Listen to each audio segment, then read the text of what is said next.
Hey, what's going on, guys? Welcome back to the channel. Today we are returning to the My Favorite LJN tournament. Currently we are on episode 2-15. That is round 2, part 15. So, before we do get into the drawing of the matchups for today's video, just kind of going through the smart TV today as I was flipping through my channel and kind of going through past videos as I kind of compare them to the current view count. Let's just put it this way, I wasn't liking what I was seeing. Obviously, my current subscriber list is at an all-time high, and when you kind of compare it to where I was 6 months ago, a year ago, 2 years ago, obviously the view count should be much, much higher. And yeah, I understand, you got 5,000 subscribers, you're not going to have 5,000 views. If your video gets 1 million views, you could have, technically, you could have 0 subscribers. It's not necessarily correlating one with the other. So just because I have a higher subscriber list doesn't mean I necessarily are guaranteed a higher view count, but it's something's funky going on with the view count, and I'm not liking what I'm seeing. So, and a lot of that has to do with the tournament, and I'm kind of disappointed, to be honest. I think that this third tournament is actually my finest tournament, to be honest. I get it. The length of the videos are at an all-time high.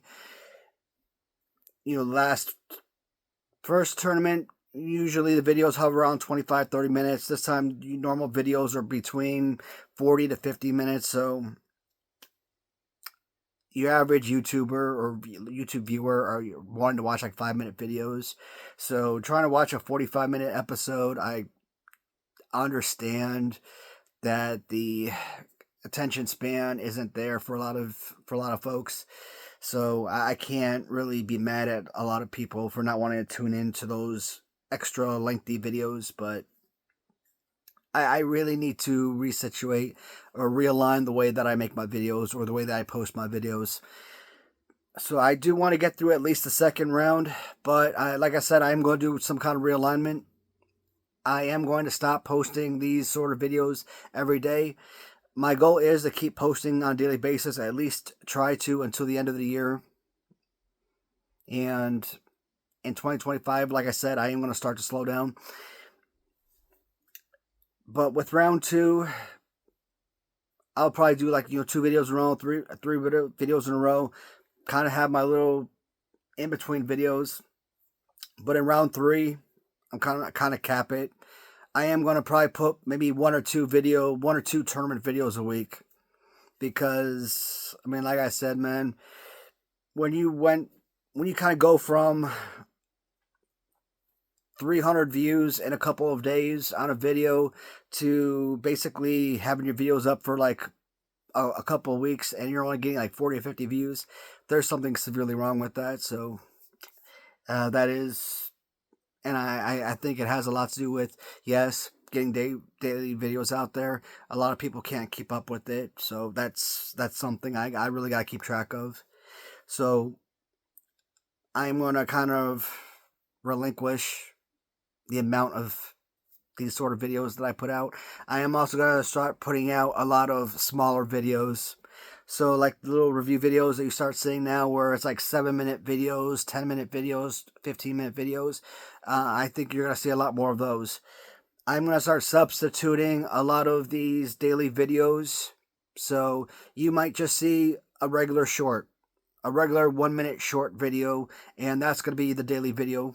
So I've been kind of instituting shorts with my normal daily video, but I might squash that and kind of make the shorts its own video for the day.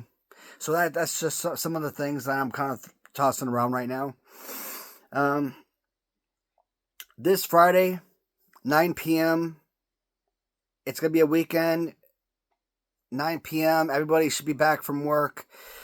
Everybody should be settled in after dinner time. Should be, again, off after work. family time. It should be done with. Dinner to be should done with. People should be showered, relaxing. I'm thinking 9 p.m. Eastern time would be a good time to do a live show.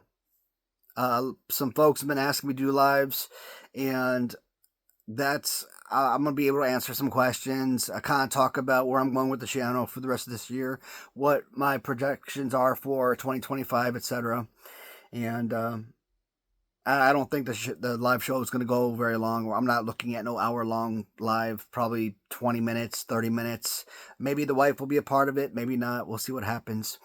Also, guys, when you start looking at these videos that are 40 minutes long, 50 minutes long, and it's a video like this, and it's a tournament video, and maybe you're not interested in the tournament video, my recommendation, I would say, hey, watch the first 5 minutes, 10 minutes or so of the video, because a lot of the time it is regular conversation like this, and I do provide a lot of updates about what's going on with the channel, or talk about what's to be expected in the coming days or so. So it's not just diving straight into the tournament. So this is at least, it gives you some information beforehand, and it gives you something to watch, I guess, even if it's just 10 minutes worth, just 10 minutes of a 50-minute video, etc. So Friday, again, 9 p.m. I've been having folks tell me that they don't like schedules, so I won't schedule it, but that right now is the plan. So what is Friday? Today is... So that should be November the 8th, 9 p.m. Eastern Time. All right, so I said round 2, part 15 is today's video. So let's kick in with today's matchups. And the first one we're going to look at is Vince McMahon, as he does battle against King Kong Bundy. Next battle is going to feature Yellow Brutus, as he is going to do battle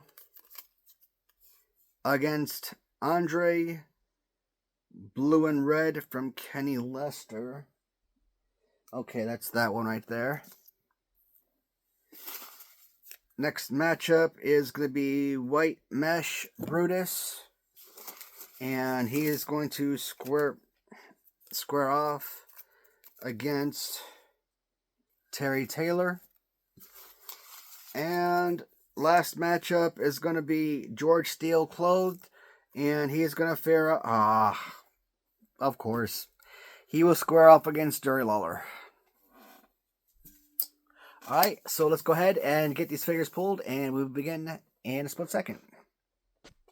Alright, figures drawn. Let's go ahead and begin.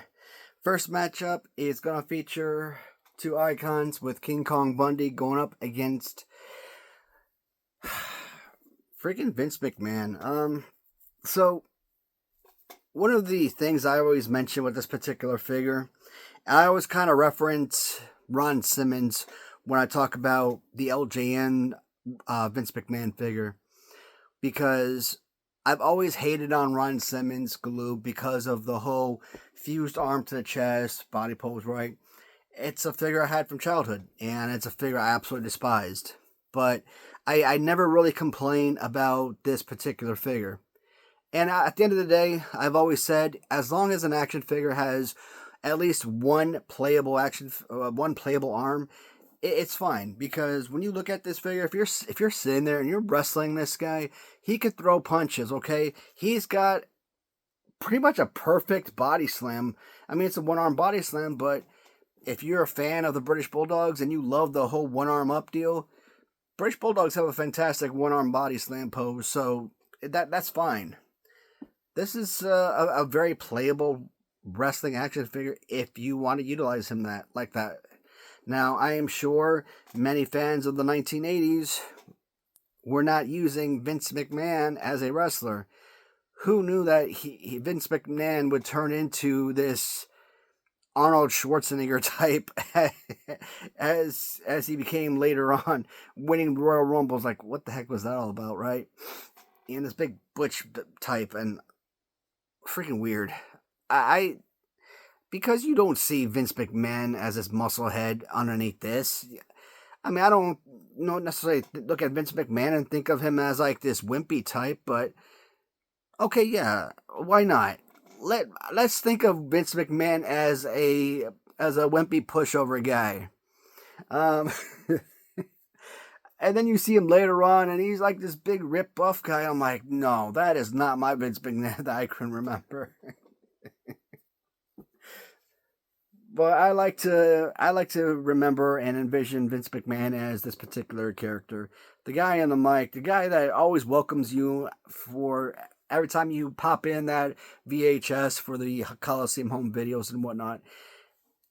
And anytime you're looking at his original figure or any of his customs, they're always fine figures. Like, I enjoy the Vince McMahon figure. It's not necessarily a top 20 or top 30 figure for me, but I've never had any qualms with the Vince McMahon piece. It's one of the most enjoyable pieces.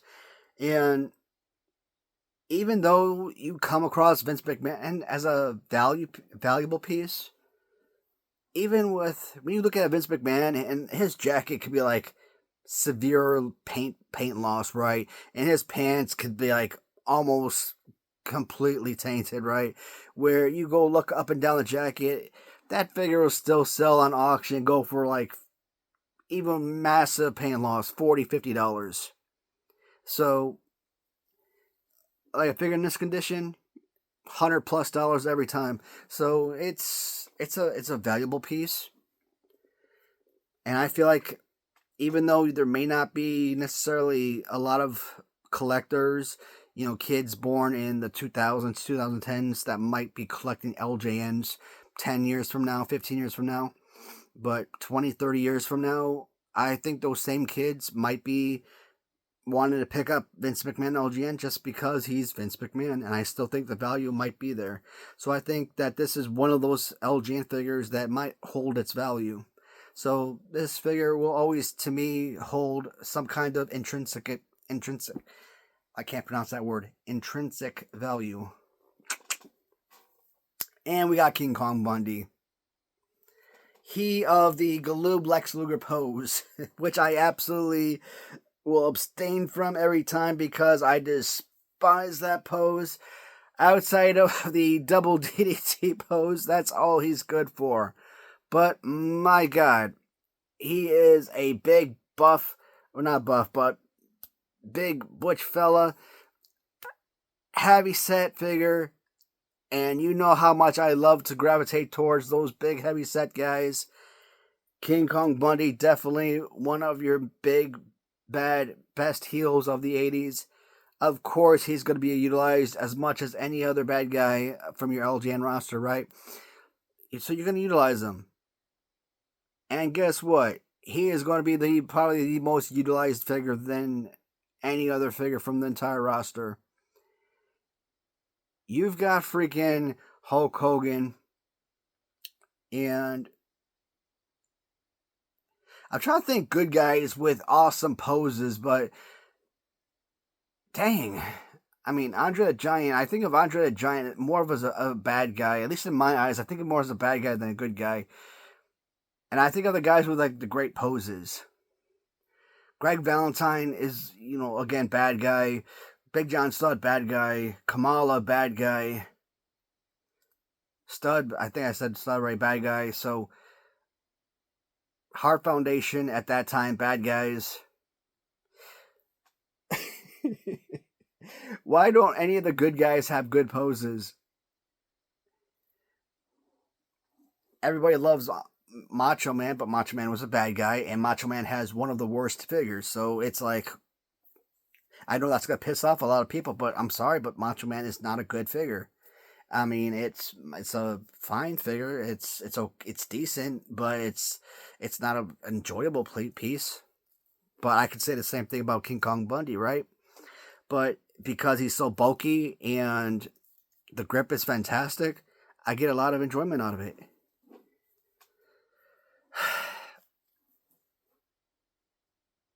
I mean, in essence, King Kong Bundy on eBay is like a $10 figure. I put this guy up on eBay, $20. It sits and sits for a week, 2 weeks, 3 weeks. I reduce it to $15. Eventually, I have to set an offer for like $12, and eventually it'll sell. So, even in a mint or near mint King Kong Bundy, you're only gonna get it for like make it maybe like $10 for a King Kong Bundy. So, I mean, in a tournament like this, it's a figure tournament. It's not a value tournament. So, value goes out the door. This could be a $2 figure. This could be a $200 figure. That plays absolutely no role whatsoever in my determination. It's just, I don't know. Maybe interesting facts. Not really. Any buyer or seller pretty much knows that. King Kong Bundy. I mean, I think you guys already know. King Kong Bundy, I freaking love this figure. And pushing him into the third round is special because I don't know how well this figure has done for me in the past, but I think this is going to be a nice run in this tournament for me. So I'm excited to see how see how well he does. And so far, third round, it's especially making it out of the second round, which has been so tough for so many great figures. This has been a nice push so far. But King Kong Bundy wins the first matchup here. Yellow Brutus versus Andre.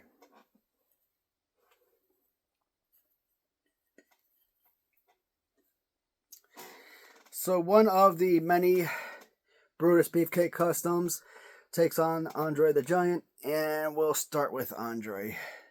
So because of the head mold with Andre, when I bought this, and for the longest time, I think even when I started this tournament, I actually thought this was a Series 1 Andre the Giant. And it didn't really occur to me until that first round when I kind of looked at his hands and I looked at the arm positioning. I'm like, wait a minute. That is not a Series 1 Andre the Giant. That is a Series 2 Andre.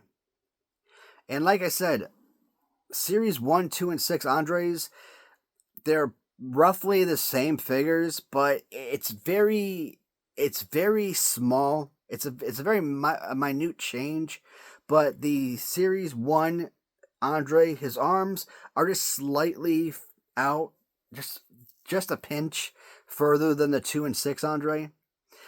But I was basically looking at this based on the head sculpt, and I thought they kind of altered the head just a change, just a minute change to it, just a tad to make it a little bit different, to make it a little bit more human-like, as opposed to the original LJN, which is again more of a cartoony look.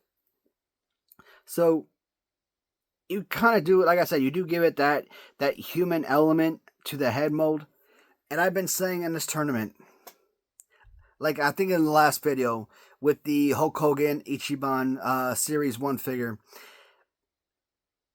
he went up against SD Jones and he lost that matchup. He could have easily won. That Ichiban Hogan was a pristine figure, and if that figure couldn't win this tournament, which if I go back and did that matchup 1,000 times out of 1,000 in the future, maybe that Hogan wins 1,000 times out of 1,000. I don't know. It just, at that particular moment, I was really feeling the SD Jones figure. But, and I've said, sometimes you're really going to covet originality over the customization. Sometimes you're really going to appreciate that cartoony look of the 1980s over a more modern, upgraded, realistic look to the figure. And yeah, this is a more realistic take on the head, where it looks pretty much spot on to the real life head sculpt, right? So, and we already know, Andre, one of the top 3 greatest LJN figures ever made. Now from So from Mark Hackenberg, he had a very similar figure, and I lost out on, or that figure lost in this tournament. And I kind of figured that if that particular figure with this exact color scheme, right, went up against this one, I had a feeling I would choose this one over that particular piece. So when I had that figure square off against, I forget who that particular figure lost against. Otherwise, I figured that Andre probably would have won otherwise, but knowing that he would have, that Andre would have lost to this Andre, I felt it pertinent to put that opponent over. So this was just a really nice piece, but problem is, he goes up against a really excellent Brutus Beefcake. Now, there are several Brutus Beefcakes in this tournament, and is there really one Brutus Beefcake figure that necessarily stands out above all else? Now, I could say the Rem Treasures because it is a slightly different Brutus from all the other figures that we have looked at, so that is something. Now, I don't really recognize the yellow pants outfit. I don't know if this is WWF, WCW. I don't, like I said, I don't recognize this particular look, but that's fine. It doesn't change anything. Brutus Beefcake has a decent pose. You know, it's a very playable figure. It's not. He's an excessively tall figure, him and Greg Valentine. And when you compare them to like the British Bulldogs, much smaller figures. And it's one thing, like when you put the British Bulldogs in like their 2-pack, right? I could understand the figures being in the box set, or the Killer Bees being a little bit smaller figures when you put them in the 2-pack. But when you break them down into like individual cards, you would think that the figures would be a little bit more upscaled. And same thing, when Greg and Brutus were on individual card, maybe they would be like shaved down a little bit, just slightly, just because they are on individual card, or vice versa. I don't know. I kind of feel like they should have been shaved down on their 2-pack, and maybe if they were going to be tall, they would be tall on their individual cards. But I don't know. That's just kind of weird, because even on single cards, the Bulldogs obviously are. I mean, you're not gonna do that. It's like with all these companies that are taking the same molds of all these figures and they're re-releasing them with different paint schemes. Why? Because if you've got a figure, and this figure, you've got Hastel Toys and you're selling this figure, for example, let's say they're selling this Brutus as a Hasbro style figure, 250 people buy it, but you still have this mold. Okay, you can re-release the same exact figure, but with maybe the Mega Maniac color scheme, and maybe those same 250 that bought this figure buy the repaint. So now you just made 500 sales for the exact same mold. So I know why these companies are doing it. It's for profits. You don't have to spend money remaking all these different modes. All you gotta do is repaint them, but you guys know my feelings on that. It's overkill. If you were like making different series, right, and they were being released at different points, like I talked about the British Bulldogs, and like British Bulldog, if they were breaking it down in like actual series, and they had like 92 era British Bulldog come out in like Series 1, and then like later on in Series 4 they came out like 96 era, and then like Series 9 it came out like 97 era British Bulldog, etc.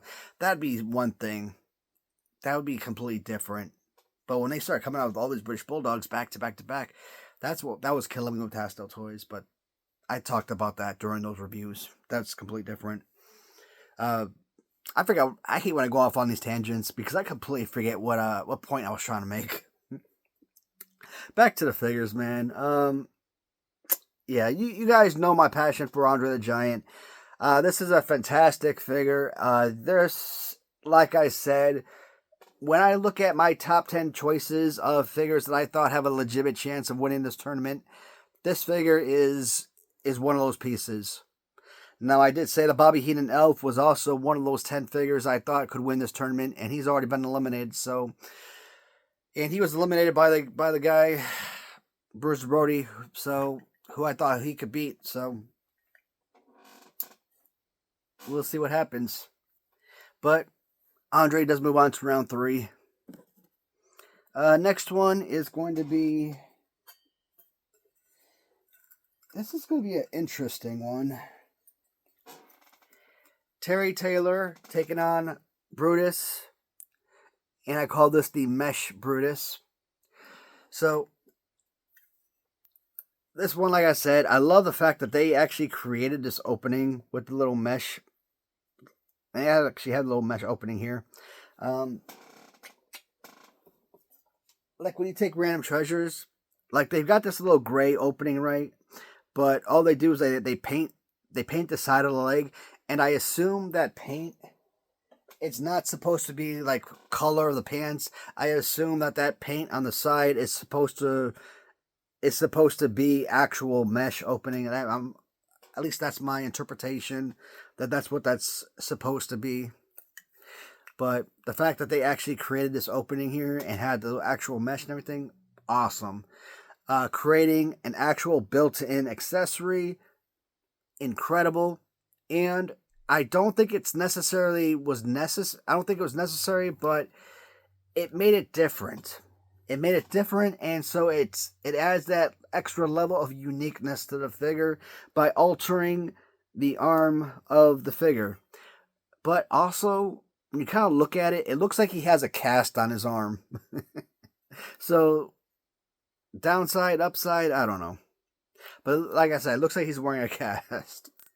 I mean, does it give him a better fighting pose? I mean, not really. But for display purposes, it looks great. As basically a pure white, that hurts his chances immensely. Terry Taylor, I like this figure a lot because he's basically a Corporal Kirchner or Greg Valentine type figure. So Greg Valentine obviously has his arm from the left side, Terry Taylor from the right.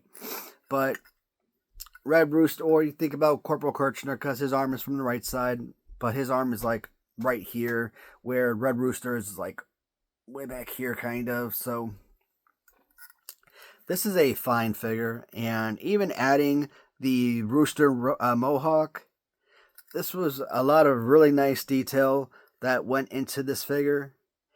And in fact, kind of looking, I've been questioning Ram Treasures, what figure they could have utilized, which would have made a great Bob Backlund figure, because I just never thought that the B. Brian Blair figure was a nice compliment to Bob Backlund.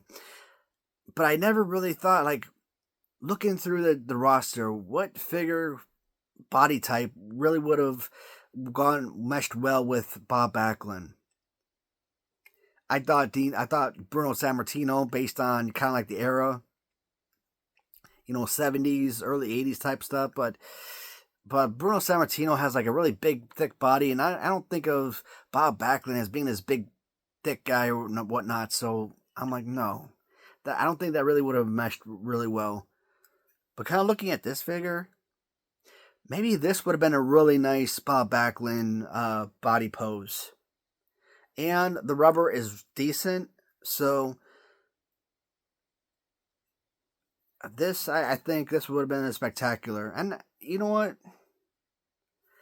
But then again, maybe I would have complained if later on they came out with Red Rooster utilizing the exact same pose.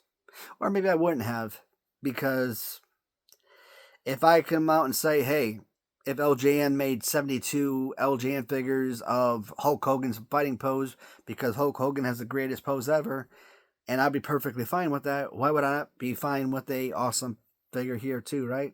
So, but again, I like differentiation. I like uniqueness and different positioning the poses.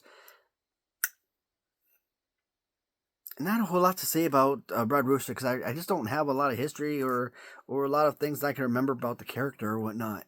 So, for like stuff like this, it really is based on the figures themselves.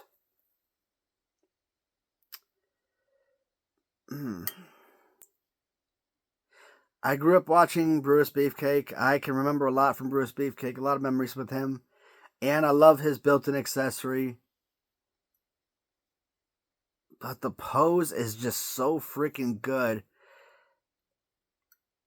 If I'm sitting down, I'm having a match, obviously I'm going with Red Rooster all day long. 10 times out of 10, this is definitely a much better selection for me. But in this particular matchup, I am going to go with the Brutus Beefcake figure. There's just a little bit something more that adds to the figure. Again, with just a couple of added increases. And yes, even though it's not that great, it is a slight difference from the original. And it does give it that extra level of uniqueness that I covet. So Brutus Beefcake with the mesh moves on to round 3.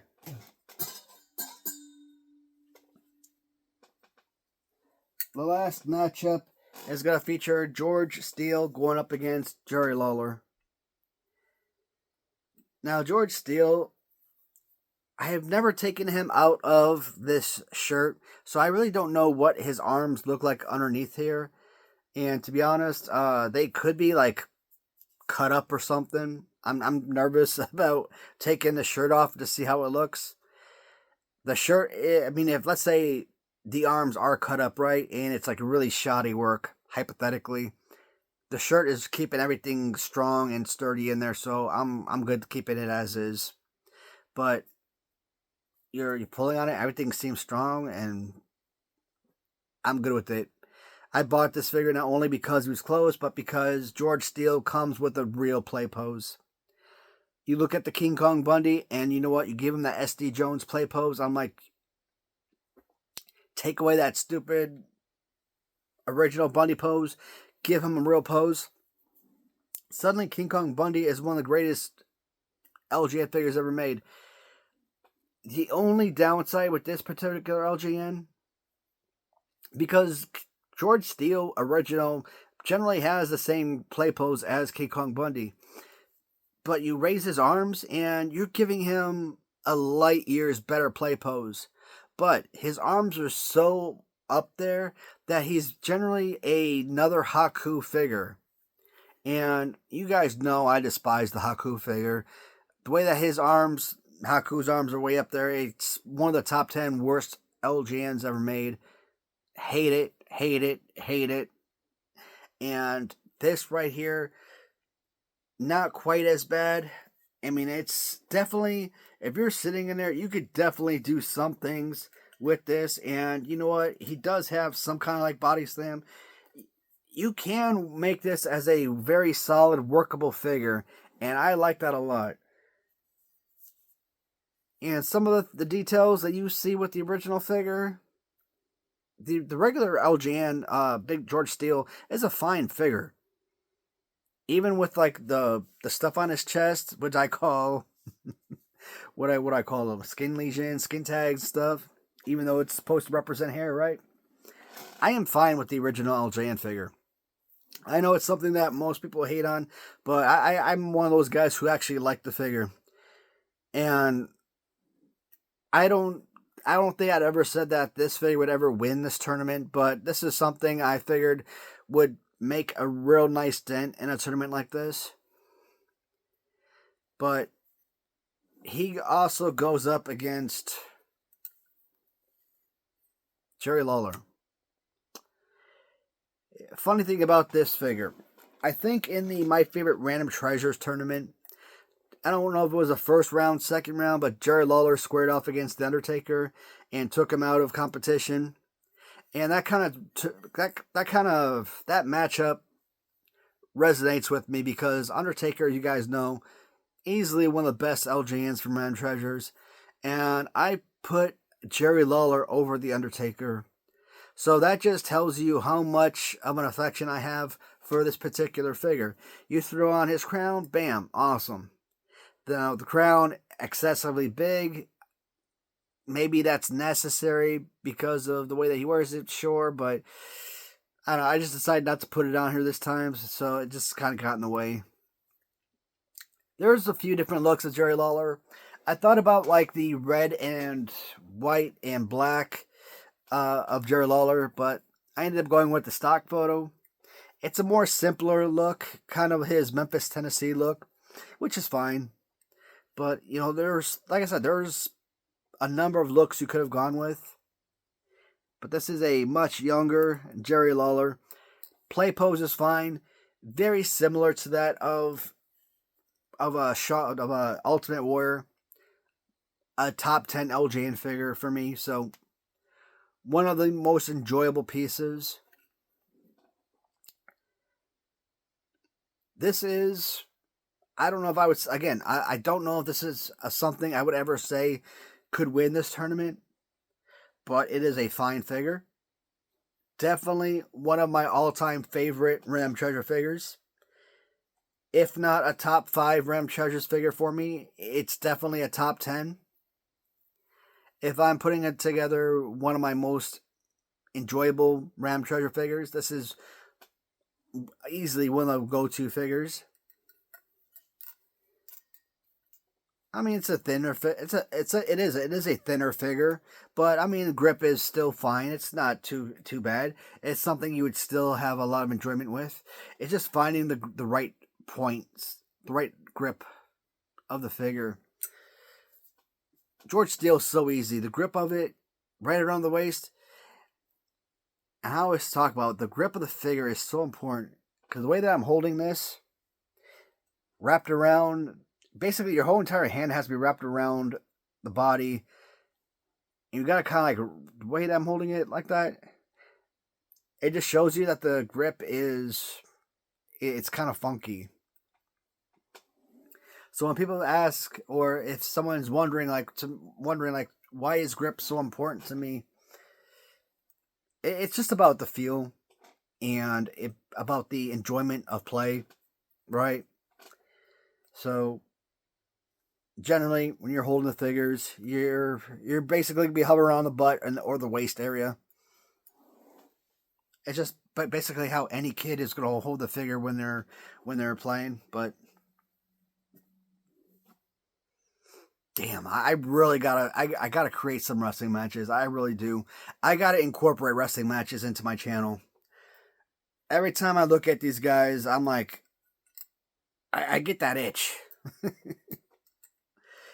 I keep buying all of these wrestling videos, all of these wrestling all these Royal Rumbles and SummerSlams and Survivor Series and stuff.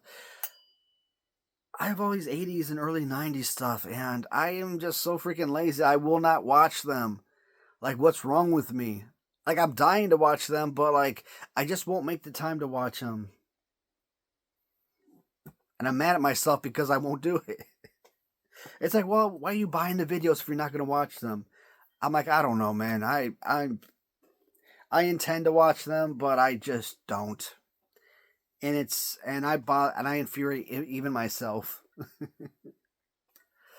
This is a tough one, guys.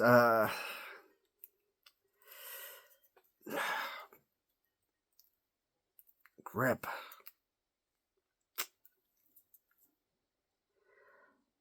You know, guys, this is a freaking weird one. I'm gonna shock you guys, but I'm actually gonna go with George Steele. If this was just regular, run-of-the-mill, everyday George Steele that we see on our shelves every day, it's a no-brainer. All right, Jerry Lawler all day, every day.